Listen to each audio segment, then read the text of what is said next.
సతీష్ రెడ్డి పులివెందులలో 2 దశాబ్దాల నుండి వైఎస్ కుటుంబానికి ఎదురొడ్డి నిలుస్తున్న వ్యక్తి. మరి జేసీ దివాకర్ రెడ్డికి సతీష్ రెడ్డికి ఏంటి సంబంధం అనుకుంటున్నారా? జేసీ దివాకర్ రెడ్డికి సతీష్ రెడ్డి వరుసకు కొడుకు వరుస అవుతాడు. జేసీ దివాకర్ రెడ్డి భార్య సతీష్ రెడ్డి వాళ్ళ అమ్మ సొంత అక్క చెల్లెలు. ఇక ఇద్దరి కుటుంబాల మధ్య మంచి సంబంధాలున్నాయి. ఇక సతీష్ రెడ్డి పులివెందులకు నీళ్లిప్పించే వరకు గడ్డం తీయనని శపథం చేశాడు. అనుకున్నది సాధించి గడ్డం తీశాడు. జగన్ కుటుంబం మీద ప్రతిసారి పోటీ చేస్తుండటంతో చంద్రబాబు ఎమ్మెల్సీగా అవకాశం ఇవ్వడంతో పాటు మండలి చైర్మన్ గా అవకాశం ఇచ్చాడు.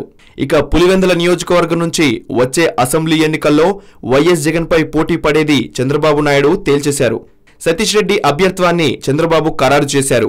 వైఎస్ రాజశేఖర్ రెడ్డిపై గతంలో సతీష్ రెడ్డి పోటీ పడ్డారు. ఆపై జగన్ పైన పోటీకి దిగారు. గడిచిన 40 సంవత్సరాల వ్యవధిలో వచ్చిన అన్ని ఎన్నికల్లోనూ పులివెందుల నియోజకవర్గం వైఎస్ కుటుంబానికి అండగా నిలిచిందన్న విషయం తెలిసిందే.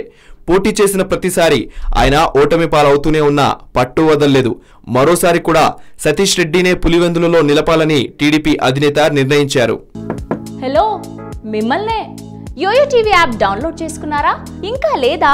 మీ యాప్ స్టోర్ కి వెళ్ళి వెంటనే డౌన్లోడ్ చేసుకోండి.